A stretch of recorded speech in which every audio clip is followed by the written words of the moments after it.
Hello po sa lahat po ng mga Don Bell supporters at sa lahat ng mga nagmamahal kay Miss Bel Mariano and Mr. Donnie Pangilinan. Dahil sa isang interview po ni Miss Bel, dito niya po inamin na tinanong kasi siya ng isang nag-i-interview sa kanya kung gusto niya pa rin bang makasama si Donnie sa mga next project nito. So, bago yan, if you haven't subscribed yet to my YouTube channel, please don't forget to like, share, and subscribe at hit mo na rin ang notification bell for more showbiz updates. Of course, bago tayo magpatuloy sa ating updates for today's video, nais ko pong pasalamatan kayo for always watching and trusting this channel. Thank you so much sa inyong laging panonood at palagi ang pagsubaybay sa mga updates po natin. Maraming salamat po. At ngayong araw ay panoorin po natin ang ilan sa mga interview nitong minute of interview ni Miss Bel Mariano. Let's watch this. Outside of the love team Donbell. How are you dealing with it, doing a project without Donnie? It was scary at first kasi nga, I'm so used to Donnie just being there. And he's just there, I know how supportive he is. At the same time, ang dami kong natutunan through this while doing this film na, it's not a kidding type of story that we're seeing.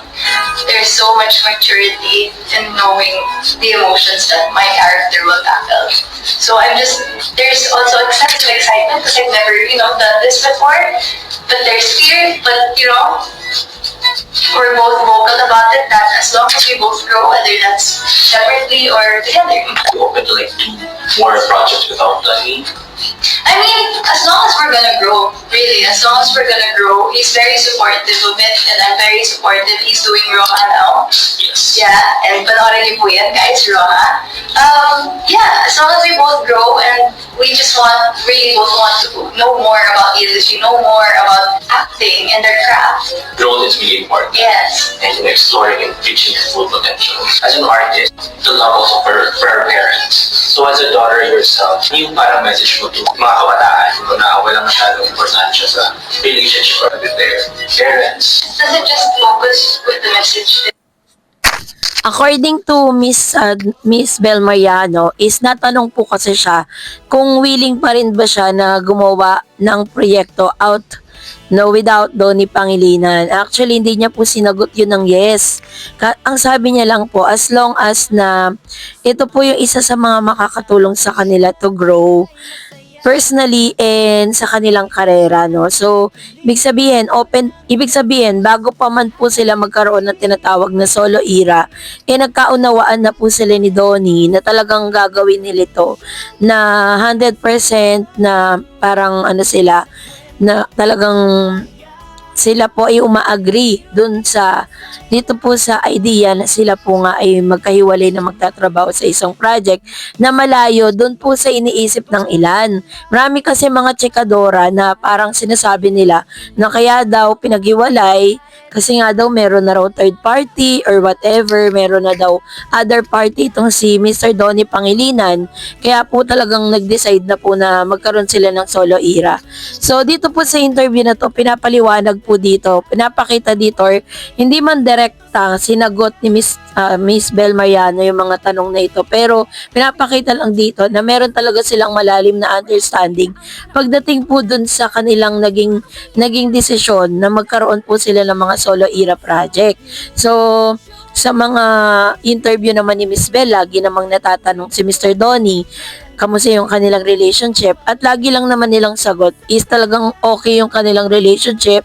Ganon din naman si Donnie Pangilinan sa kanya pong latest interview with Kylie Chari na napanood po natin sa ating latest updates na miss niya si Bel, Talagang malaki po yung kaibahan ng nakasanay niya kasi parang sinasabi ni Mr. Donnie Pangilinan na comfort zone niya si Miss Bel Mariano. And ganun din naman si Bel, comfort zone niya si Mr. Donnie kasi syempre sa tagal din po ng taon na lagi silang magkasama sa lahat ng mga projects, masasabi natin na kabisado na po nila yung isa't isa. alam na po nila yung atake, no, ng kanilang pag-arte sa harapan ng camera. Pero hindi pa rin talaga mawawala yung malalim na relasyon at yung relationship na talagang na-establish na ni Donnie at saka ni Belle.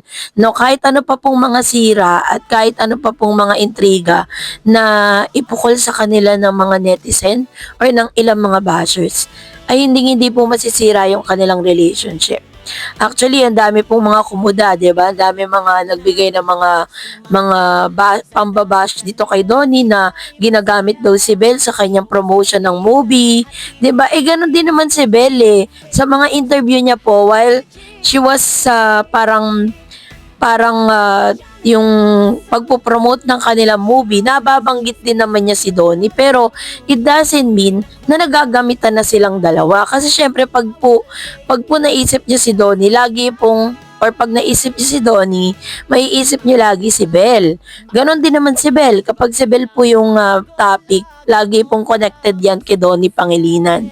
And hindi natin alam kung saan nanggagaling yung mga chika na may gamitang nagaganap between them. So, napakaganda po ng kanilang suportahan kasi 'di ba sa interview na ito ni Miss Belle, panay din po ang banggit niya doon po sa upcoming projects ni Mr. Donnie na nagpapakita ng matinding suporta para kay Mr. Donnie Pangilinan. And Mr. Donnie also is happy for Belle dahil nakita niya po na talagang sobrang happy din si Belle sa mga nangyayari ngayon. Maaaring nag-uusap sila, no, online or nag-uusap sila personally kung ano yung mga experiences nila and they're really happy together. So, panoorin pa natin to. That you have for your parents. It also really talks about family as well. Family doesn't necessarily mean you have to be related through blood or you have to be a bloodline. Family could be anyone that's there for you. It can be anyone, and I feel like the message that I just want to tell them after watching this film is I hope that we give more importance to those who love us. Just value what you have while it's still there. You never know when someone... Tomorrow is not guaranteed. Yeah. Diba? Tomorrow is not promised, We yes. have to spend the time with them and Yes. show them heart love. What are you most scared about being an adult? Maybe finding independence. There's a sense of freedom. If you find your own independence, right? You're able to have a voice. You're able to just do what you think is right for yourself. But in a sense, there is fear. But I'm so happy and I'm so grateful that my mom, hi mama, my mom's there to guide me.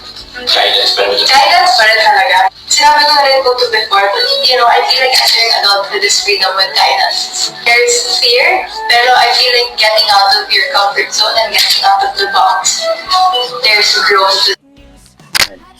So, if there is a parang kung ano man yung isang bagay na magkapareha si Belle at saka si Donnie, ito yung isang character po nila na parehas po silang family-oriented silang dalawa, di ba?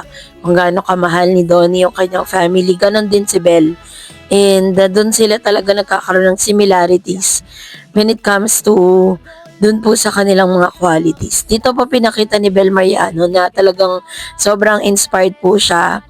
At napakaganda po ng mga sagot ni Belle, no? Talagang may sustansya, may substance lahat po ng mga sinasabi niya. Kaya naman napakaganda rin ng halimbawang pinapakita ni Belle tsaka ni Mr. Donnie na habang sila po ay magkahiwalay sa proyekto pero hindi pa rin natitigil yung kanilang suportahan sa isa't isa. Kaya ngayon pa lang kinocongratulate na natin si Belle as well as Mr. Donnie Pangilinan sa kanilang mga first upcoming projects ng solo era po sila.